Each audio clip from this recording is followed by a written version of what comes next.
Herkese merhaba arkadaşlar, kanalıma hoş geldiniz. Başarılı insanları farklı kılan 10 özellikten bahsedeceğim. Bazıları için Kaf Dağı'nın ardında, bazıları içinse bir tüy kadar yakın görünür başarı. Hepimiz gıptayla bakarız başarılı insanlar gördüğümüzde. Aslında başarı dediğimiz şey bir yapma durumundan ziyade olma durumudur.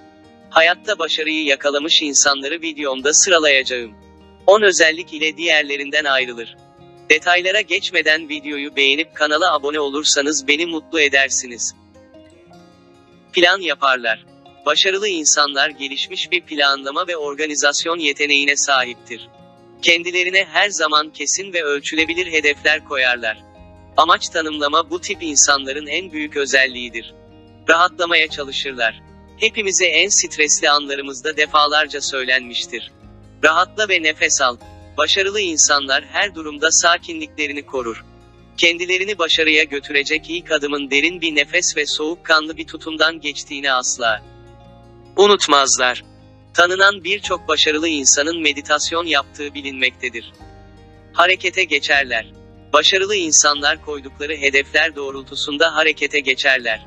Birçok kişi için konfor alanının dışına çıkmak korkutucu bir tecrübedir. Oysa ki başarı, gerektiğinde başarısızlığı da göze alarak amaçları doğrultusunda vakit kaybetmeden yola çıkanlara göz kırpar.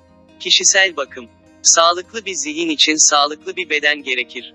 Kendini fiziksel, zihinsel ve ruhsal olarak iyi hissetmek başarılı insanlar için oldukça önemlidir.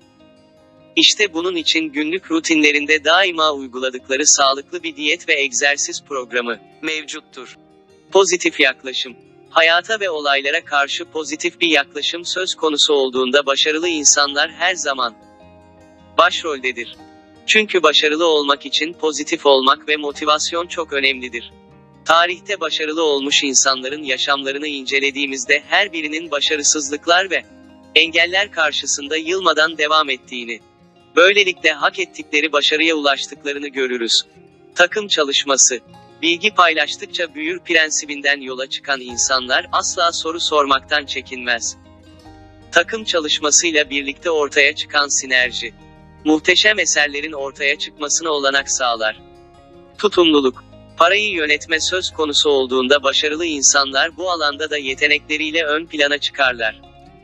Finansal başarıda kazanmak kadar kazandığını akıllıca harcamak ve tasarrufa gitmek de önemlidir. Bu konuda dikkat edilmesi gereken en önemli noktaysa ihtiyaç ile arzu arasındaki farkı iyi gözlemlemektir. Sabahları erken kalkarlar. Erken kalkan yol alır. Atasözünün de anlattığı gibi başarılı insanlar güne her zaman diğerlerinden önce başlarlar. Erken kalkmanın bir avantajı da günü organize etmek ve nefeslenmek için kendimize zaman tanımaktır. Böylelikle bir koşuşturmadan ziyade günümüzü daha sakin ve huzurlu başlamış olur. Paylaşırlar. Başarılı ve güçlü insanlar maddi ve manevi olarak paylaşmayı sever.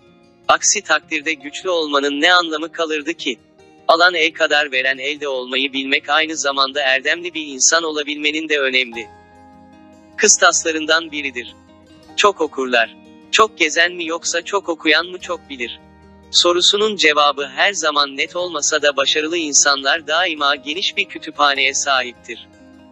Spor, bilim, sanat ve edebiyat gibi çeşitli alanlarda başarılı olmuş çok sayıda insan kendileriyle yapılan röportajlarda günlerinin belli bir kısmını mutlaka kitap okumaya ayırdıklarını anlatmışlardır. Maddeler halinde anlattığım başarılı insanların ayırt edici özelliklerinden sadece 10 tanesiydi. Liste daha da uzatılabilir. Tüm bunlar gösteriyor ki başarılı olmak sadece belli insanlara özgü bir durum ya da insanüstü bir beceri değildir. Öyleyse siz de bu yıl başarılı olmak için bunları yapın. Başarılı olmak, istemek, planlamak ve bir disiplin içerisinde harekete geçmeyi içine alan öğrenilmiş bir alışkanlıklar toplamıdır. Tüm bunları göz önüne aldığımızda başarının da bir bilimi vardır diyebiliriz. Başarılı insanlar da edindikleri alışkanlıklarla uzmanlaşmış kişilerdir. Videom burada sona erdi. Buna benzer videolardan haberdar olmak istiyorsanız videoyu beğenerek ve kanalıma abone olup destek verebilirsiniz. Sonraki videolarda görüşmek üzere.